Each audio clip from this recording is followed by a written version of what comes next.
குடி டிவி அன்பர்களுக்கு வணக்கம். குடி ஆஸ்ட்ரோ டிவி அன்பர்களுக்கும் வருக வருக என்று வரவேற்று சண்டி சப்தசதி பாராயணத்தினுடைய மத்தியம சரித்திரம் 2வது அத்தியாயம் இப்பொழுது பார்ப்போம். விநியோகः. ஓம் மத்தியம சரித்திரஸ்ய விஷ்ணு ருஷிஹி மகாலக்ஷ்மி தேவதா உஷ்ணிக்சந்தः சாகம்பரி சக்திஹி துர்கா பீஜம் वायुस्तत्वं यजुर्वेदस्वरूपं श्रीमहालक्ष्मी प्रीत्यर्थं मध्यमचरित्रजपे विनियोगः. ॐ अक्षस्रक्परशुं गदेषु कुलिशं पद्मं धनुष्कुण्डिकां दण्डं शक्तिमसिं च चर्मजलजं गण्ठां सुराभाजनं शूलं पाशसुदर्शने च ददतीं हस्तैः प्रसन्नाननां सेवे सैरिवमर्दिनी मिह महालक्ष्मीं सरोजस्थिताम्. ॐ ह्रीं ऋषिर्वाच देवासुरमबुद्युद्धं पूर्णमब्धशतं पुरा महिषेऽसुराणामधिपे देवानां च पुरन्दरे तत्रासुरैर्महावीर्यैर्देवसैन्यं पराजितं जित्वा च सकलान् देवान् इन्द्रो भून्महिषासुरः ततः पराजिता देवाः पद्मयोनिं प्रजापतिं पुरस्कृत्य गतास्तत्र यत्रेष गरुडध्वजौ यथा वृत्तं तयोस्तद्वन् महिषासुरचेष्टितं त्रिदशाः कथयामासु देवाभिभवविस्तरं सूर्येन्द्राग्निनिलेन्दूनां यमस्य वरुणस्य च अन्येषां चाधिकारान् स स्वयमेवाधितिष्ठति स्वर्गान् निराकृताः सर्वे तेन देवगणा भुवि विचरन्ति यथा मर्त्या महिषेन दुरात्मना एतद्वः कथितं सर्वं मरारिविचेष्टितं शरणं वः प्रपन्नास्मो वदस्तस्य विचिन्त्यताम्. इत्थः निशम्य देवानां वचांसि मधुसूदनः चकारकोपं शम्भुश्च भ्रुकुटीकुटिलाननौ. ततोऽतिकोपपूर्णस्य चक्रिणो वदनात्ततः निश्चक्राम महत्तेजो ब्रह्मणस्यङ्करस्य च अन्येषां चैव देवानां शक्रादीनां शरीरतः निर्गतं समहत्तेज तच्चैक्यं समगच्छत. अतीव तेजसः कूटं ज्वलन्तमिव पर्वतं ददृशुस्ते सुरास्तत्र ज्वालाव्याप्तिदिगन्तरम् अतुलं तत्र तत्तेजः सर्वदेव शरीरजम् एकस्तं तदभून्नारी व्याप्तलोकत्रयं त्विषा यदभूच्छाम्भवं तेजायत तन्मुखं यां येन चाभवन् केशा बाहवो विष्णुतेजसा सौम्येन स्तनयोर्युग्मं मद्यं चैन्द्रेण चाभवत् वारुणेन च जङ्घोरु नितम्बस्तेजसा भुवः ब्रह्मणस्तेजसा पादौ तदङ्गुल्योऽर्कतेजसा वसूनां च कराङ्गुल्यः कौबेरेण च नासिका तस्यास्तुन्दन्ता सम्भूता प्राजापत्येन तेजसा नयनत्रितयं यज्ञे तदा पावकतेजसा भ्रुवौ च सन्दयोस्तेजः श्रवणावनिलस्य च अन्येषां चैव देवानां सम्भवस्तेजसां शिवा.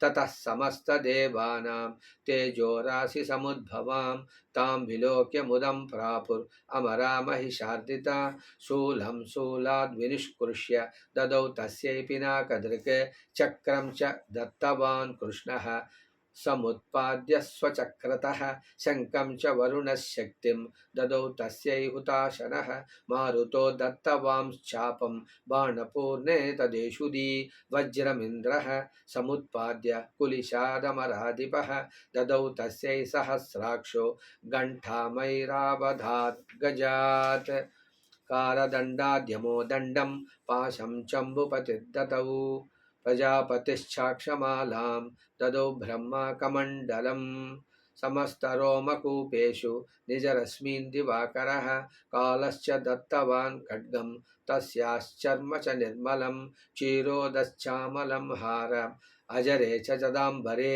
चूडामणिं तदा दिव्यं कुण्डले कटकानि च अर्धचन्द्रं तदा शुभ्रं केयूरान् सर्वबाहुषु नूपुरौ विमलौ तद्वत् ग्रैवेयकमनुत्तमम् अङ्गुलीयकरत्नानि समस्तास्त्वङ्गुलीषु च विश्वकर्मा ददौ तस्यै परशुं चाति निर्मलम् अस्त्राण्यनेकरूपाणि तदा भेद्यं च दंशनम् अम्लानपङ्कजां मालां शिरस्युरसि चापराम् अददग्जग्जलदिस्तस्यै पङ्कजं चातिशोभनं हिमवान् वाहनं सिंहं रत्नानि विविधानि च तदा वसून्यं सुरया पानपात्रं धनाधिपः शेषश्च सर्वनागेषु महामणिविभूषितं नागहारं ददौ तस्यै दत्ते यः पृथिवीमिमाम् अन्यैरपि सुरैर्देवी भूषणैरायुधैस्तदा सम्मानिता ननादोच्छै साट्टहासं मुहुर्मुहुः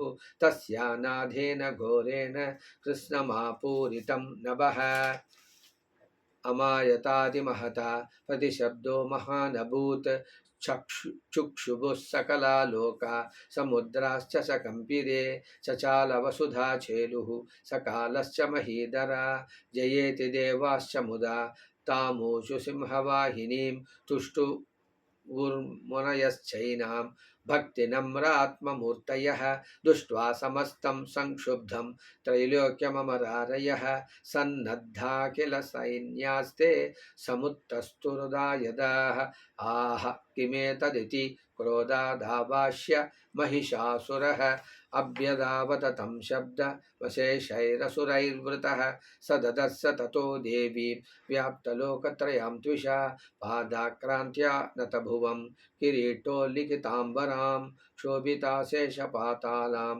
धनुज्या निःस्वनेन तां दिशो भुजसहस्रेण समन्ताद्व्याप्य संस्थितां ततः प्रववृते युद्धं तया देव्या सुरद्विषाम् शस्त्रास्त्रैर्बहुधा मुक्तैरादीपिरधिगन्तरं महिषासुरसेनानि शिक्षुराख्यो महासुरः युयुधे चामरश्चान्यै चतुरङ्गबलान्वितः तदा नामयुतैः षड्भिरुदग्राख्यो महासुरः अयुध्यतायुतानां च सहस्रेण महाहनुः पञ्चाशद्भिश्च युतैः असिलोमा महासुरः अयुतानां शतैः षड्भिर्बाष्कलो युयुधे रणे गजवाजी सहस्रौघैरनेकैः परिवारितः ऋतो रथानां कोट्या च युद्धे तस्मिन्न युध्यतः बिडालाख्यो युतानां च पञ्चाशद्भिरदायुतैः युयुधे संयुगे तत्र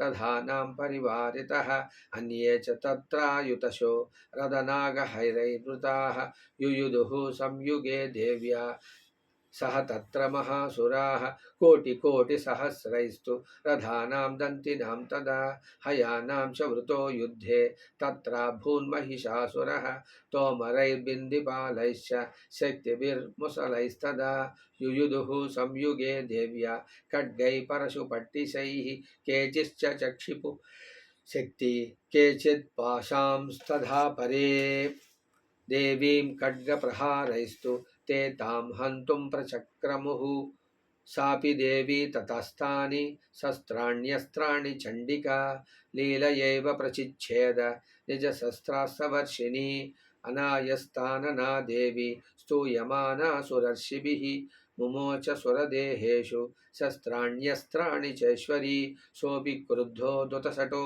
देव्या वाहनकेसरी चचरासुरसैन्येषु वनेष्विव हुताशनः निःश्वासान् मुमुचे यांश्च युध्यमानारणेऽम्बिका तयेव सद्यः सम्भूता गणाः शतसहस्रशः युयुधुस्ते परशु बिन्दिपालासि पट्टिशैः नाशयन्तो सुरगणान् देवी शुक्त्यपबृंहिताः अवादयन्तः पटहान् गणाः शङ्खांस्तदा परे मृदङ्गाश्च तदैवान्ये तस्मिन् युद्धमहोत्सवे ततो देवी त्रिशूलेन गदया शक्तिवृष्टिभिः खड्गादिभिश्च शतशो निजघानमहासुरान् पातयामास चैवान्यान् घण्टास्वनविमोहितान् असुरान् भुवि पाशेन बद्ध्वा चान्यनकर्षयत् केचिद्विधा कृतास्तीक्ष्णैः खड्गपातैः तथा भरे विपोधिता निपातेन गदया भुवि सेरतेः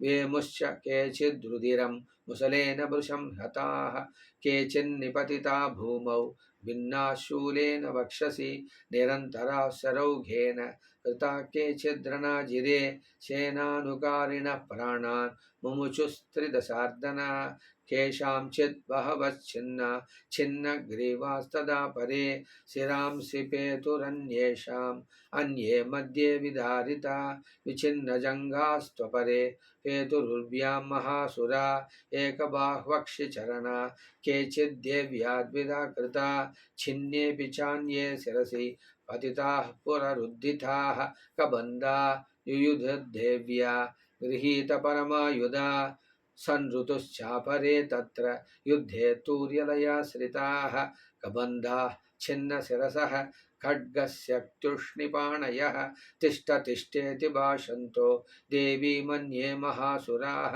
पातितैरदनागाश्वैरसुरैश्च वसुन्धरा अगम्या सा भवत्तत्र यत्राभूत्समहारणः शोणितौघा महानद्य सद्यस्तत्र पशुश्रुवुः मध्ये चासुरसैन्यस्य वारणासुरभाजिनां क्षणेन तन्महासैन्यमसुराणां तदाम्बिका निन्ये क्षयं यदा वह्निस्तृणुदारु महाक्षयं स च सिंहो महानाद उत्सृजन् दुतकेसरः शरीरेभ्यो मरारीणाम् असुनीव विचिन्वति देव्या गणैश्च तैस्तत्र कृतं युद्धं महासुरैः यदैषां ततुषुर्देवाः पुष्पवृष्टिमुचो दिविः।